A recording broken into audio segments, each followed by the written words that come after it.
Hai minasan, o genki desu ka? Estamos de volta com mais uma vídeo explicação da Live Lessons. Hoje vamos falar aqui sobre o hiragana. Como vimos no vídeo anterior, nós vimos na aula anterior uma pequena demonstração falando do que, como é dividido o idioma japonês. Vamos hoje tratar agora de um deles, especificamente de um deles seria o hiragana. O que seria o hiragana, gente, de fato? Hiragana nada mais é do que a representação fonética do idioma japonês propriamente dito. Antigamente, antes de inventar o hiragana, o idioma japonês já existia, o idioma falado já existia, as pessoas já falavam Nihongo, mas não tinha nenhuma representação escrita daquilo que se falava. Então, então foi criado essa forma para representar o Nihongo, ou seja, representar os sons. E o idioma japonês, o Nihongo, ele é um idioma totalmente silábico. Então, por isso que a gente fala que o hiragana é como a gente pode dizer que não é como se fosse um alfabeto silábico. Não é igual ao nosso alfabeto romano, que nós temos A, B, C, D, E, F, letra por letra. Então, cada um desses... não posso falar ideograma, vamos falar ideograma, porque ideograma tem que ter um sentido completo, tem que ter um significado. E aqui o hiragana não tem significado, então não são ideogramas. Mas digamos aqui, cada uma dessas letras, vamos chamar de letras então cada uma dessas letras aqui, elas representam um fonema. Praticamente quase todas são sílabas, com exceção desse primeiro grupo aqui, que seria o equivalente às nossas vogais, tá? Parecido com as nossas vogais. Então, para que serve o hiragana, gente? O hiragana, ele é praticamente a representação fonética do idioma japonês, como propriamente dito. Ou seja, com ele é possível descrever qualquer palavra em Nihongo, existente em Nihongo. Esse aqui é o primeiro, digamos, alfabeto, que as crianças aprendem aqui no Japão. Qualquer pessoa que vai ser alfabetizada em Nihongo, não só as crianças, mas qualquer pessoa vai ser alfabetizada em Nihongo, em japonês, ela começa a aprender por aqui. Então, ao invés do nosso idioma, por exemplo, quando a gente vai ser alfabetizado, ele já começa a introduzir para a gente o conceito de A, B, C, D, letra por letra, e depois a gente aprende a somar as letras. B com A vai virar Ba, B com O vai virar Bo. Então, já o japonês não precisa passar por esse processo de somar as letras. É claro, ele vai somar as letras também para formar palavras, mas não vai precisar formar letras para juntar letras para formar sílabas, porque os sons já são representados, cada um deles aqui. Então nós temos, por exemplo, A, I, U, E, O. Nós temos depois Ka, Ki, Ku, Ke, Ko. Opa, professor, peraí. Você está parece falando igual ao português. Gente, a gente tem uma vantagem muito grande entre português e japonês. Nós brasileiros, quando vamos estudar japonês, é bem mais fácil para nós aprendermos o japonês e falar, pronunciar o japonês, do que, por exemplo, uma pessoa que veio do idioma inglês, por exemplo. Uma pessoa nativa do idioma inglês, para falar japonês, eles encontram muito mais dificuldades que a gente, devido aos sons serem totalmente diferentes, extremamente diferentes. E nós temos muitos sons muito semelhantes. A maioria dos nossos sons, tanto o japonês como o português, são muito semelhantes, tem muita semelhança entre si. Então é mais fácil para a gente. Tá? Ou seja, o hiragana a gente pode representar tudo que foi escrito em japonês. Então, é o hiragana, katakana e o kanji todos eles juntos interagindo. Cada um com sua função. Então, o hiragana, a principal função do hiragana é modificar, ou seja, flexionar os verbos, flexionar os adjetivos, que, contrariamente ao português, adjetivos também aqui flexionam também, eles têm futuro, têm passado,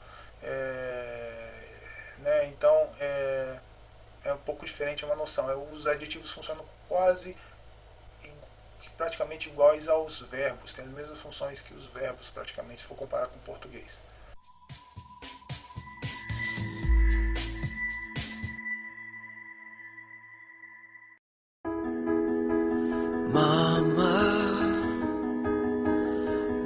Watch me close as I jump.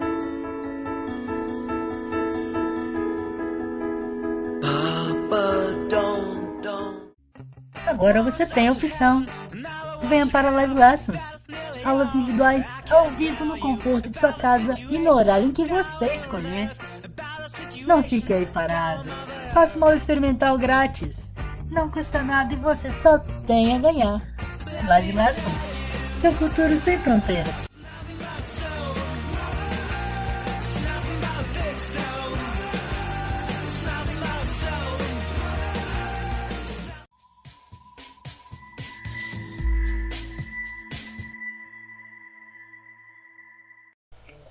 Praticamente iguais aos verbos, tem as mesmas funções que os verbos, praticamente, se for comparar com o português.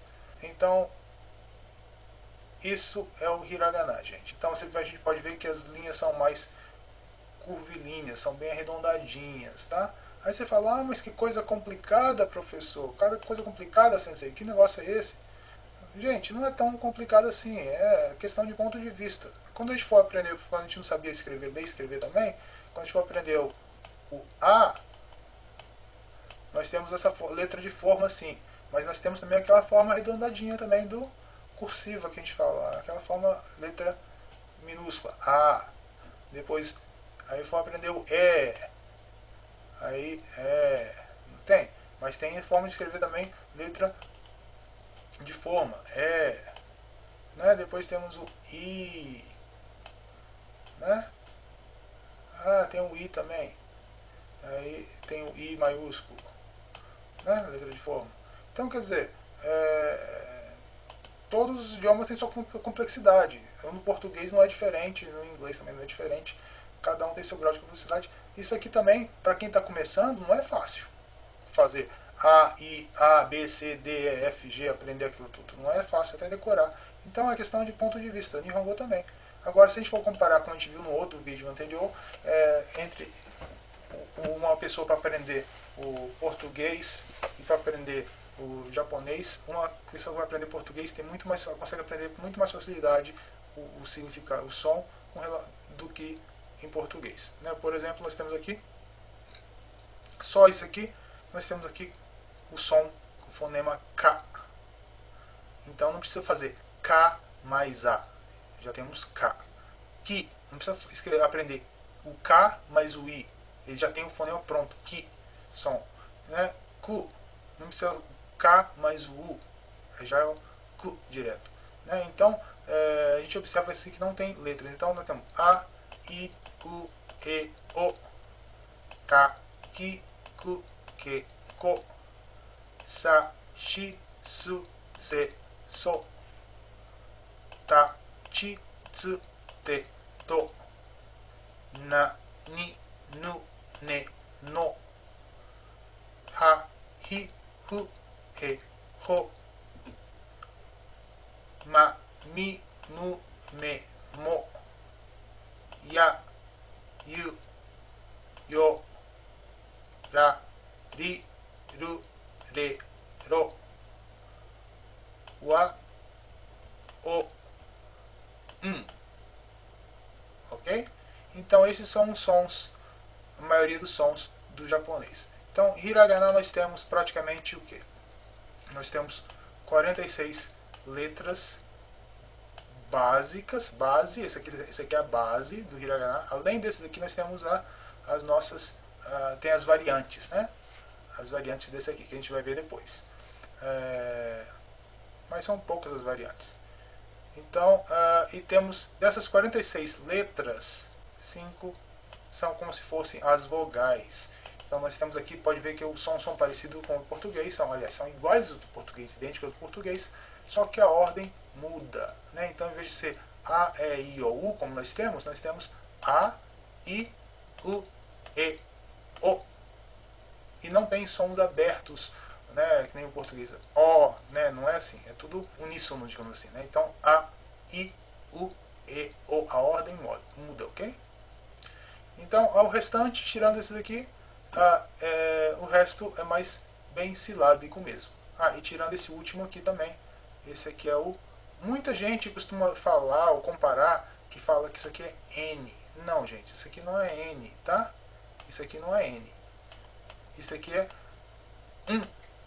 O som disso aqui em japonês é Ah, então o que é a gente vai ver depois aqui, vamos comparar para comparar. Então é mas quando ele junta numa palavra, ele às vezes tem um som de como se fosse o N, como o N funciona pra gente. Então se eu vou escrever, por exemplo, assim,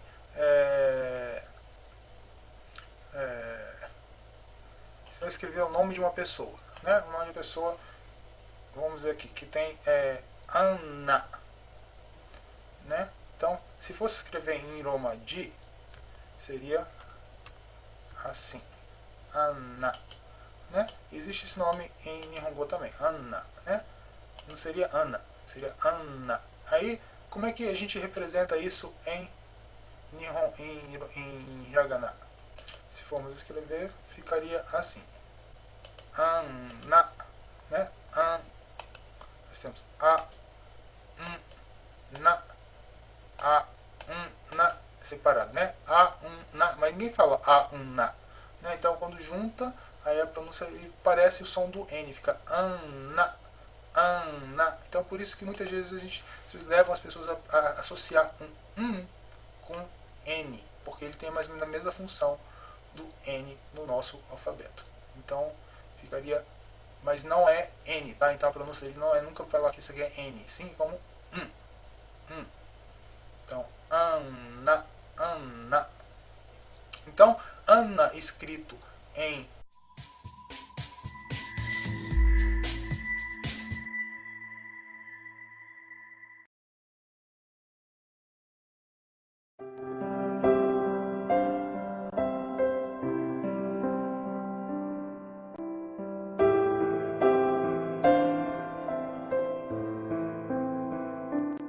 I will sparkle like diamonds when you're on top of the world.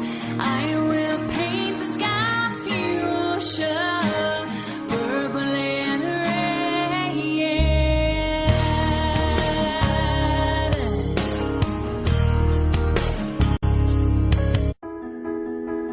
Mama,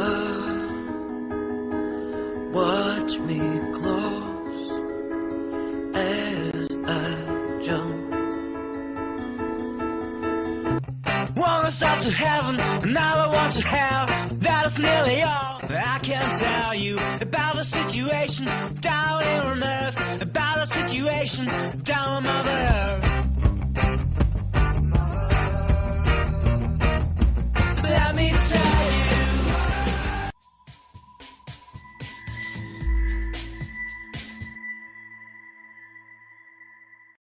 Romaji a gente poderia escrever assim, para facilitar a vida dos estrangeiros, que foi isso aqui não vai conseguir entender. E podemos escrever também em kanji. Então, se formos escrever em kanji, nós teríamos mais ou menos 3 variações para Anna em kanji. Vamos aumentar um pouco aqui. Né? 3 variações, 3 possibilidades de escrever Anna em kanji. Então, esse é um nome próprio. Então, normalmente, as pessoas, os pais, quando vão dar o nome dos filhos, eles escolhem o nome, os kanjis. O som é o mesmo. Aqui nós temos Anna, Anna, Anna. Os 3, mesma pronúncia. Anna, Anna, Anna. Né? Só que, os pais, na hora de escolher o nome dos filhos, qual que eles vão achar? Vão escolher se a pronúncia é a mesma. Eles vão pelo kanji, pelo significado de cada kanji, vão ver o que eles acham melhor. Tá? O mais comumente aqui, muito comum a gente usar para Ana, usar esse aqui. Claro, mas cada pai decide qual o significado melhor para o filho, do nome que o filho ou a filha vai ter. No caso aqui, nome de mulher, filha, então Ana. Ok? Outra aplicação prática do hiragana é que ele também, além de ser usado para flexionar os verbos, os adjetivos, e para as partículas também, nós vamos falar um pouco depois sobre isso, sobre partículas, ele também é usado como furigana, ou seja, como uma representação do kanji, de leitura do kanji, né? Então, é muito comum ter vários kanjis aqui, kanji em Nihongo, que as pessoas não conseguem, mesmo os japoneses às vezes não conseguem ler. Então, kanjis que são muito complicados, não são muito utilizados, às vezes não são tão comuns, as pessoas podem ter dificuldade de ler. Então, o que acontece? Então, em cima do kanji, a gente vê em cima do kanji uma letrinha bem pequenininha lá, né, dizendo como é que é escrito, como que se lê, né? Então, por exemplo aqui, a pessoa não sabe como ler isso aqui, então eles escrevem com uma letra menor. Então aí coloca em cima do kanji como se lê aquele kanji, e quando ele aparece para representar a leitura do kanji, eles são chamados de furigana. Ok? Então, quando o furigana ele aparece em cima do kanji, para a gente saber como ler. Então, quem vai estudar Nihongo vai acostumar bastante ver isso nos livros, né? Porque vai ter o kanji e em cima dos kanji, do kanji, de cada kanji vai ter a sua representação fonética, como se lê aquele kanji, e a gente vai ver depois que kanji pode, dependendo da combinação, ele pode ser lido de formas diferentes. Ok? Ou seja, pessoal, resumindo, hiragana, o que é hiragana? Hiragana é a representação fonética do Nihongo propriamente dito, ou seja, é o Nihongo de fato, né? Com o hiragana é possível a gente expressar e escrever todas as palavras existentes em Nihongo, mas é claro que a gente não usa o hiragana, somente hiragana no dia a dia, como a gente viu. No dia a dia nós usamos sempre eles misturados, hiragana, katakana e o kanji junto, vivendo em perfeita harmonia. Então, quando que se usa mais ou menos o hiragana? Para flexionar os verbos, flexionar adjetivos, e se usa também para partículas. Partículas que a gente vai ver, a gente tem como ver durante o curso, né? Cada partícula, tem várias partículas bastante comuns em Nihongo, e cada uma indica uma coisa usada para um tipo de coisa. Tá? Partículas que indicam direção, partículas que indicam objeto da frase, partículas que indicam precisão, partículas que indicam posse. Então, isso a gente tem como ver isso durante o curso, né? Então, essas partículas são tiradas do próprio hiragana. Por exemplo, partículas bastante usadas no Nihongo, dentre o hiragana aqui que viram partículas, são essa letra aqui, que aqui se lê como ha, mas quando ele vira partícula, ele passa a ser lido como wa, né? Então, essa aqui, né? Nós temos também o no, ele vira partícula também no. Temos temos esse aqui também, que em vez de ser lido sozinho, a letra seria re, mas quando ele vira partícula, ele passa a ser lido como e, né? Não vai dar para explicar aqui o caso agora, né? Outra partícula bastante utilizada aqui seria essa partícula aqui, seria o. Outra coisa interessante dessa letra aqui é que a gente costuma ver associação, muito pessoal associar isso aqui como o, falar assim, né? Na verdade, gente, isso aqui foi uma forma que foi criada por estrangeiros também, tá? A gente depois vamos fazer um videozinho sobre os métodos que foram criados de Iromadi, de representação do idioma japonês para outros idiomas.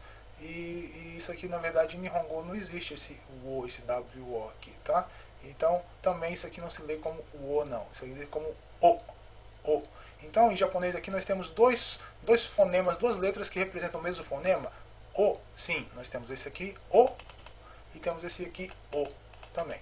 Eu posso usar tanto um como o outro? Não. Cada um é cada um. Então, basicamente, esse o aqui é usado mais como partícula. E vai servir para quê? Geralmente vai servir para indicar objeto, mas a gente vai ver isso depois, objeto de um verbo, né? A gente tem como ver isso durante as aulas, né? Quem está estudando com a gente tem isso durante o curso, aprende essas coisas, tá? Então, que mais que nós temos aqui? Temos o K, que pode virar H, mas é uma variação do K. Não vamos entrar nesse mérito agora. Que mais? Deve estar esquecendo algum? Deve estar, claro. Ah, Ni, claro, cadê? Ni. Ni também é partícula também, né? Partícula no já falamos. Partícula no indica posse. Partícula Ni geralmente vai indicar precisão, né? Pode ser também direção também, mas mais precisão de direção. Temos a partícula também. A partícula E geralmente indica direção. Temos a partícula D, que não tem aqui, tem o T, mas é uma variação do T vira D também, que indica forma, meio, tá? Mas, é claro, não dá para aprender tudo dessa forma. Tem uma partícula IA também, né? Como se fosse um etc. do português. Tem a partícula TO. Então nós temos várias partículas aí. Então, uma outra época a gente vai fazer uma aula somente de partículas, abordar cada partícula uma por uma, para ficar um pouquinho mais claro na cabeça de cada um, ok? Então tá, pessoal, eu acho que não dá para aprender tudo em uma aula só, em uma videoaula. É claro que isso aqui a gente estuda durante o curso mesmo, vai fazendo regularmente. O professor vai estar explicando e o aluno vai aprendendo passo a passo.